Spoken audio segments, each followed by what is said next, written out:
आपने मुझसे बहुत बार बोला है कि पॉलिटिक्स के बारे में मैं क्यों कुछ बात नहीं करता हूँ,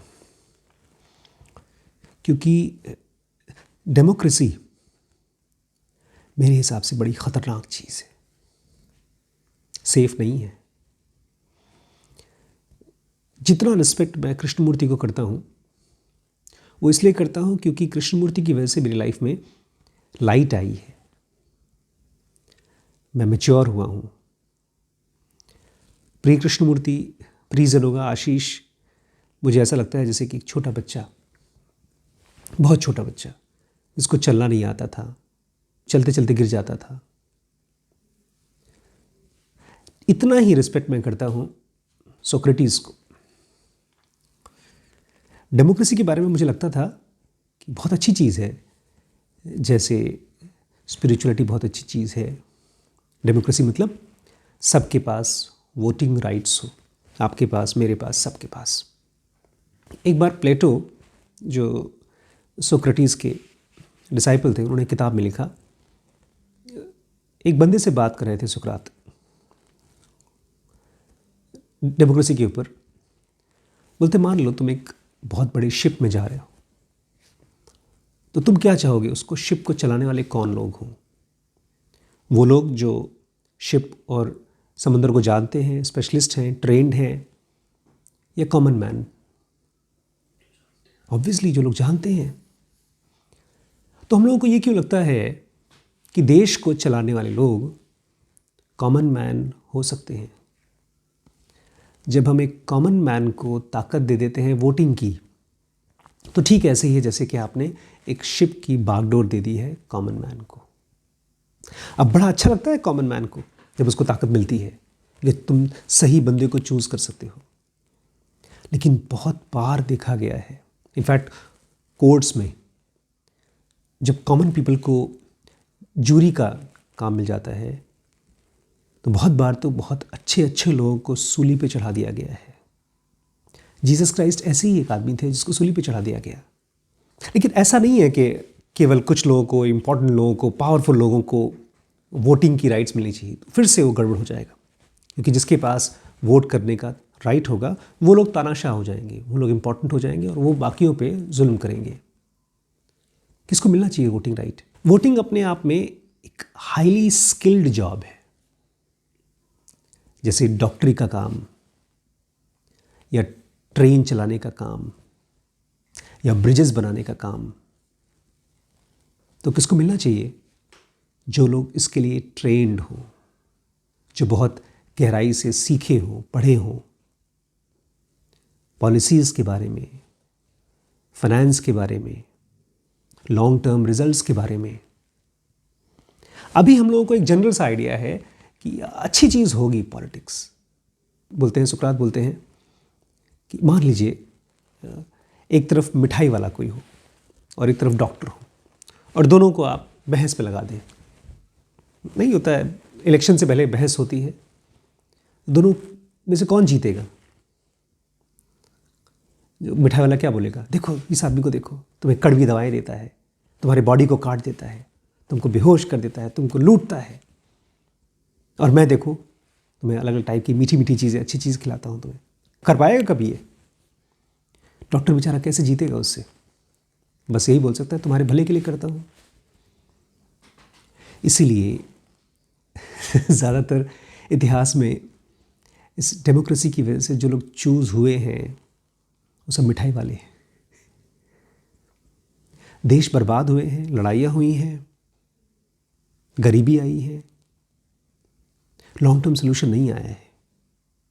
इसीलिए मैं पॉलिटिक्स और पॉलिसीज़ के ऊपर बात नहीं करता हूँ। राइट्स उनको मिलना चाहिए जो लोग गहरे, बहुत गहरे समझदार हों। हम ही में से, कॉमन मैन में से ही बहुत से ऐसे लोग होंगे जो जिनका पैशन होगा समझना, मासेस को समझना, बिग नंबर्स को समझना। जैसे हमने मीडियम को क्यों स्टार्ट किया पता है?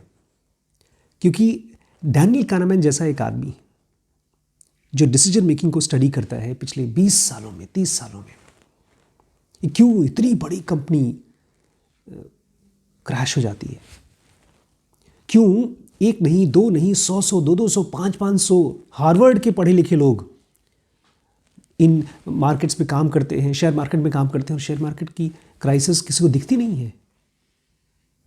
तो डिसीजन मेकिंग की थियरीज कानामैन जैसे लोग पढ़ते हैं। हम लोग अभी जिनको अपना नेता मानते हैं ना, वो खाली स्वीट टॉकर्स हैं, अच्छा बोलने वाले लोग, ऐसा बोलने वाले जो दिल को छू जाते हैं।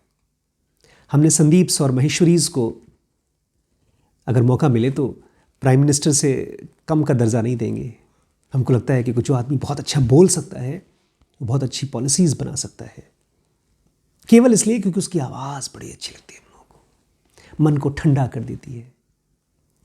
ऐसे लोग कहानियाँ बताने के लिए अच्छे हैं, लेकिन लॉन्ग टर्म डिसीजंस लेने के लिए नहीं, राइट डिसीजन लेने के लिए नहीं। ऐसे ही लोगों की वजह से सिगरेट्स दुकानों में बिक रहे हैं, दुकानों में बिक रहे हैं, जहर है लेकिन बिक रहे हैं, लीगल है, ठीक है, एज लगा दिया 18 साल से ऊपर, लेकिन क्या 18 साल के बाद आप जहर बेचने देंगे किसी को? ऐसे लोगों की वजह से आज भी कितने हज़ार साल हो गए हैं और इंसान इतना इंटेलिजेंट है, इतना खाना बनाता है, इतनी खपत होती है, इतनी ज़्यादा प्रोडक्शन होती है कि खाना हर साल फेंका जाता है। बड़ी बड़ी कंपनीज़ अपने प्रोडक्ट्स को समंदर में फेंकती हैं ताकि उसके रेट कम ना हो जाए। सही में अगर एक प्रोडक्ट आया, मान लीजिए मैगी आई, 10 रुपये का पैकेट मिलता है, 10 पैकेट है, अगले साल 20 पैकेट, उसके बाद 30 पैकेट, तो 30 पैकेट का रेट कम हो जाएगा क्योंकि माल ज़्यादा है, खरीदने वाले कम हैं। इसलिए माल को आदमियों से ज़्यादा नहीं होना चाहिए, इसके लिए खाना फेंका जाता है और ये सबको पता है। इसके लिए बड़ी बड़ी शिप्स जाती हैं, समुद्र में फेंक के आती हैं। बट क्या करें, पॉलिसीज़ किसने बनाई है जिनको बिल्कुल आइडिया ही नहीं है। ये ऐसे लोग हैं जिनको ऐसे समझिए जैसे किसी डॉक्टरी का, एक सर्जन का काम दे दिया है एक नाई को। क्यों नाई को? क्योंकि उसको उस तरह चलाना आता है, उसको दाढ़ी बनाने आता है। किसको आप चाहेंगे कि आपके बॉडी का ऑपरेशन करे? सोचिए, जो हाईली स्किल्ड हो, हाईली ट्रेंड हो। मेरे हिसाब से अगर मुझे वोटिंग राइट्स दे दी जाए, इनफैक्ट मुझे जब मिली, वोट करने की राइट मिली, तो मैं गया था लखीमपुर में। जब जितनी बार भी वोट देता हूँ, मैं अपने आप को बार बार पूछता हूँ, आशीष भाई क्या तुम सही में जानते हो कौन सही है कौन गलत, अंदर से कौन ईमानदार है? मैं कंफ्यूज हो जाता हूँ। पहले मुझे लगता था शायद मैं पागल हूँ क्या, मुझे पॉलिटिक्स के बारे में कुछ पता नहीं है। फिर बाद में मुझे समझ में आया कि मैं पागल नहीं हूँ, मैं समझदार हूँ। जो नहीं पता है मुझे कम से कम ये तो पता है कि मुझे नहीं मालूम। मुझे शो नहीं करना है कि मैं समझदार हूँ। अगर हम सीरियसली चाहते हैं कि दुनिया में बरकत आए, एफ्लुएंसी आए, हेल्थ आए, अच्छाई आए, तो हमको केवल एक आदमी के ऊपर डिपेंड होना चाहिए और एक आदमी की रिस्पॉन्सिबिलिटी लेनी चाहिए, खुद की। और हम में से अगर आप सीरियसली चाहते हैं कि आप देश के लिए कुछ करना चाहते हैं, दुनिया के लिए कुछ करना चाहते हैं, तो study decision making, individual decision making, reversible decision making, long term decision making. कोई ऑप्शन नहीं है।